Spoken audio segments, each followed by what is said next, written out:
حضور اقدس یہ ذکر جو ہے اللہ کا نام، اللہ کا کوئی تسبیح لے لیں، کوئی آیت لے لیں، اس کو ذکر کے طور پہ پڑھا جا سکتا ہے؟ پہلے تو یہ بتا دیں. اور کیا یہ واقعی جس طرح طیبہ فرما رہی ہیں کہ اس سے قلب جو ہے وہ سکون پاتا ہے، تو کیا قلب واقعی سکون پاتا ہے ذکر سے؟ بسم اللہ الرحمن الرحیم. بلال بھائی بہت شکریہ. سب سے پہلے تو میں محترم کو جزاک اللہ کہنا چاہوں گا، بڑا خوبصورت کلام پڑھا محترم نے. اور دوسرا آپ جو فرما رہے ہیں ذکر کے حوالے سے، تو ذکر بنیادی طور پر، ذکر کو اگر آپ تقسیم کریں گے تو بنیادی طور پر پہلے 3 حصے آئیں گے ذکر کے. ہاں، ایک وہ حصہ ہوگا جو عملی ہوگا، ایک وہ حصہ ہوگا جو لسانی ہوگا، ایک حصہ ہوگا عملی، دوسرا حصہ ہوگا لسانی، پھر تیسرا حصہ ہوگا جو لسانی زبان سے، تیسرا حصہ جو ہوگا وہ ہوگا کیفی یعنی قلبی. اور جس طرح ہماری یہ بہن کہہ رہی ہیں کہ اس ذکر سے سکون ملتا ہے، تو اللہ کریم کا مبارک نام ہے. یقیناً یہ کوئی ایسی بات نہیں ہے کہ جسے بندہ اختلاف کر سکے کہ اس سے سکون نہیں ملتا. اس لیے کہ ایک تو ہے نا قرآن و احادیث کا فرمان، اجماع، ہم تک تحقیق، واقعات. ایک ہوتا ہے آپ اب جب اس سارے کے تحت زندگی کے تجربات سے گزرتے ہیں، تو میں نے یہ دیکھا ہے، اور عجیب بات یہ ہے کہ غیر مسلم میں دیکھا ہے کہ غیر مسلم ہے اور اسے اگر اللہ کا نام بتایا گیا اور اس نے اس کی تسبیح یا ذکر کیا ہے، تو اس نے ایٹ دا سائٹ ایکسیپٹ کیا ہے کہ اس سے مجھے ٹھہراؤ اور سکون ملتا ہے. تو بندے مومن تو بطور توارث سارا دین اسے مخاطب فرما رہا ہے. کیا بات.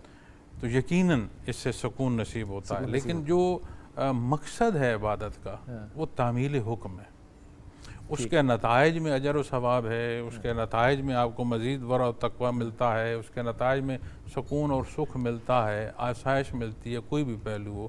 لیکن اگر مقصد سکون رکھ لیا جائے تو وہ جو بنیاد ہے اس سے بندہ ہل جائے گا. چونکہ مقصد جو ہے مخلوق کا وہ خالق کا حکم ماننا ہے، وہ عبادت کے لائق ہے، اس نے عبادت کو پیدا فرمایا ہے، یہ بنیاد ہے. اور کوئی شے بھی جب بلال بھائی بنیاد پر ہوتی ہے نا تو وہ سٹریٹ ہوتی ہے، مضبوط ہوتی ہے.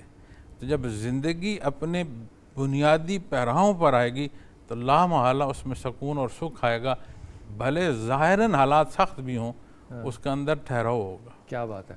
عرفانی بھائی آپ اس پہ کچھ ذکر فرمانا چاہیں کہ ذکر جو ہے یہ واقعی قلب کے اوپر سکون کی کیفیت یا القاء کا کوئی ایسا حصہ جو طاری کرتا ہو؟ مثال کے طور پہ رسول پاک صلی اللہ علیہ وسلم نے فرمایا صحابی سے لا حول ولا قوت الا باللہ، بخاری شریف پڑھا کرو، اس سے 99 بیماریاں دور ہوتی ہیں، اور جو سب سے کمزور بیماری ہے وہ غم ہے، تو غم دور ہو جائے گا.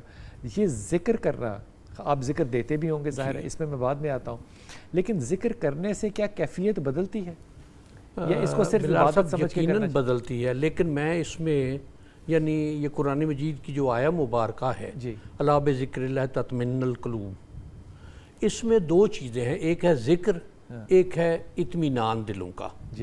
تطمئن القلوب، اس میں یہ کہ ذکر کیا ہے، پھر دوسری بات یہ آئے گی کہ دلوں کا اطمینان کیا ہے، کیسے ہے.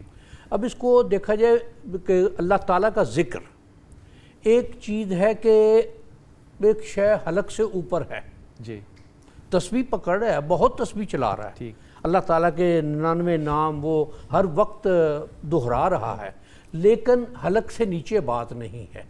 اور حلق سے کر تو ذکر ہی رہا ہے نا. حلق سے نیچے بات نہ ہونے کا مطلب یہ ہے کہ وہ اللہ کو یاد تو کر رہا ہے، لیکن جہاں کہیں ضرورت پیش آتی ہے اللہ کے احکامات کو بھول جاتا ہے. مثلاً ایک ملازم ہے سرکاری، اس کو کام کی تنخواہ ملتی ہے، لیکن کوئی سائل یا کوئی اپنا کام کروانے والا، سرکاری کام دفتر میں کام ہے، وہ اس کے پاس جاتا ہے، وہ رشوت اس سے طلب کرتا ہے، تسبیح اس نے پکڑی ہوئی ہے.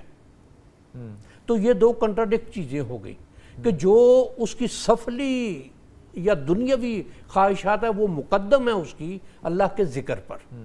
اس میں پھر اللہ کا ذکر جو ہے وہ قلب پہ اثر نہیں کر پایا، یقیناً نہیں کر پائے گا کہ جب وہ. تو یہ کیا میرے بس میں ہے کہ ذکر میرے پہ اثر کرے؟ یقیناً ہے بس میں.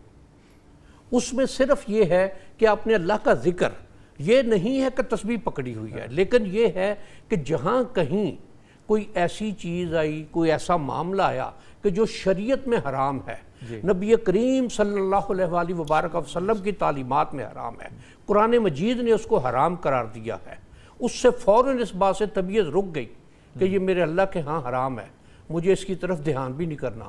یہ اس کا صحیح ذکر ہے. شاہ جی اگر تو میں ذکر کر رہا ہوں اور خیال میں ذکر کر رہا ہوں جی، تو خیال تو میرے بس میں نہیں ہے نا، خیال اچھا بھی آ سکتا ہے، خیال برا بھی آ سکتا ہے، میں اس کو جھٹک سکتا ہوں جی، اس پہ تو میرا بس نہیں ہے. لیکن یہ گفتگو نہیں کہ کوئی شراب پی رہا ہے یا گند کر رہا ہے تو وہ ذکر کر رہا ہے تو اس پہ کیا اثر ہوگا. کیا تاثیر وہ ذکر ہے جس کے اندر تاثیر ہوگی جو میرے پہ اترے گی، یا یہ میری اپنے نفس کی صفائی ہوگی جس کی وجہ سے وہ تاثیر میرے اندر آئے گی؟ میں اس کے لیے قرآن مجید ہی سے جی حضرت ابراہیم علیہ السلام کی اپنے اللہ کی بارگاہ میں کہ رب ارنی کیف تحیی الموتیٰ، کہ بار الہ مجھے دکھا تو مردے کو حیات کیسے دے گا. 4 پرندوں والی جو جی، قال اولم تؤمن، ارشاد ہوا کہ کیا آپ کا اس پر ایمان نہیں ہے؟ قال بلا، ایمان ہے. بار الہ ایمان برحق ہے، وَلَكِنْ لِيَطْمَئِنَّ قَلْبِي، قلب کے تسلی میں اپنے قلب کا اطمینان چاہتا ہوں کہ یہ ہوگا، یقیناً ہوگا، تیرا ارشاد ہے. ہاؤ اٹ ہیپنس، کہ یہ چیز کس طرح سے وجود میں آئے گی، تو مردے کو کس طرح سے زندہ کرے گا. یہ اطمینان ہے قلب کا کہ وہ اس بات کو چاہتے ہیں کہ یہ ہوگا تو صحیح، لیکن یہ کیا طریقہ کار ہوگا، پروسیجر کیا ہوگا اس کا، اللہ تعالیٰ کیسے کرے گا اس کو، یہ یقیناً اسی طرح ہوگا. یہ قلب کا اطمینان ہے کہ ہاں یہ ہوگا. تو ذکر قلب کا اطمینان دے گا یا وہ یقین دے گا جو اس تجربے سے پہلے 4 پرندوں سے پہلے کا تھا؟ ذکر کیا چیز طاری کرے گا؟ دیکھیے وہ جو حضرت ابراہیم علیہ السلام کی استدعا ہے نا کہ میں یہ دیکھنا چاہتا ہوں یا میں یہ اپنے اندر اس بات کو پختہ کرنا چاہتا ہوں، ایمان میرا ہے کہ تو مردے کو زندہ کرے گا، تو نہ ہونے کو ہونے میں لائے گا، لیکن یہ کہ تیرا پروسیجر کیا ہوگا، تیرا طریقہ کار کیا ہوگا. اب اس کو آگے پھر تفصیل اور طرف چلی جائے گی بات کہ ابراہیم علیہ السلام کو 4 پرندوں کا کہا ان کو ذبح کرو.